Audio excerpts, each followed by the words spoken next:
Good morning, members of the Fourth Estate. My names are Bernard Nyamwaro. I'm a Director Corporate Communications, UD Africa. And it has come to the notice of the public and our office that one Simba Arati has sponsored a motion through the leader of majority, which was tabled last week on Wednesday the 8th, to ouster the Kisii County Public Service Board. On the same note, I want to remind him that the disbandment of the board is anchored in Article 251 of the Constitution of Kenya, 2015, where the County Public Service Board is classified and categorized as one of the commissions in this country. And so, Simba Arati has no any legal standing or authority. He doesn't have any constitutional calling or mandate to disband the board, because the same board recently appointed the chief officers who forms part of the cabinet of his government.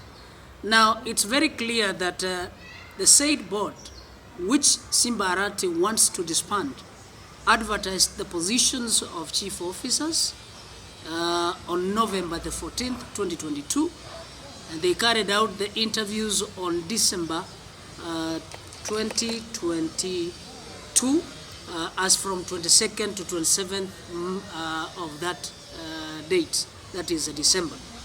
Now, I'm calling upon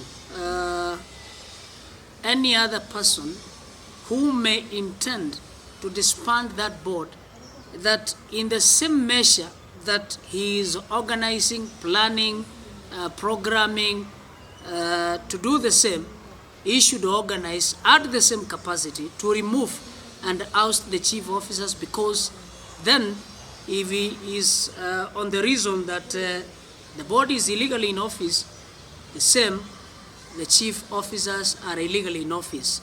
That notwithstanding, I want to remind Simba Arati that I was one of the campaign team members, and these issues he is running here, there, were not what we discussed.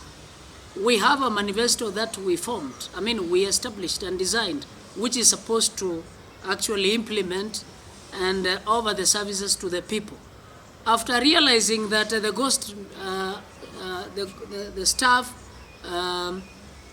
list, which he purports to say that there are ghost workers in Kisii County government, after realizing that there are no ghost workers, because to date I'm aware that even the media persons and officers and the stations have not received that document, which is against the law, because that is a public document which should be scrutinized by everybody.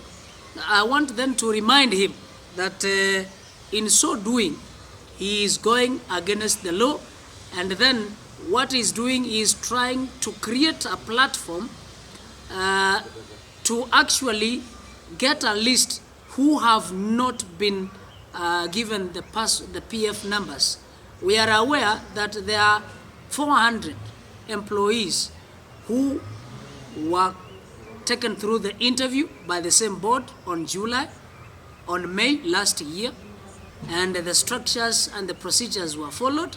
The same list of persons have not received their salaries, and that is the list he wants to anchor himself in. By disbanding the board, he will then say, now these are the ghost workers who I have been talking about. And the truth should stand then, therefore, that the three allegations that have been battled against the board are uncalled for. And we will not agree that Simba Arati to disband the board so as to create positions for his own people, for his own relatives, for his own close friends. We will not allow. And if we will allow, then Simba Arati should tell us why we have the chief officers in office. Why did he allow the board to interview, select, and help in appointment of the same officers? And so we are calling Simba Arati that the three allegations are baseless and very useless. The board does not have what we call the authenticity, the authority to identify or authenticate the certificates of persons in office, who are supposed to be appointed into office.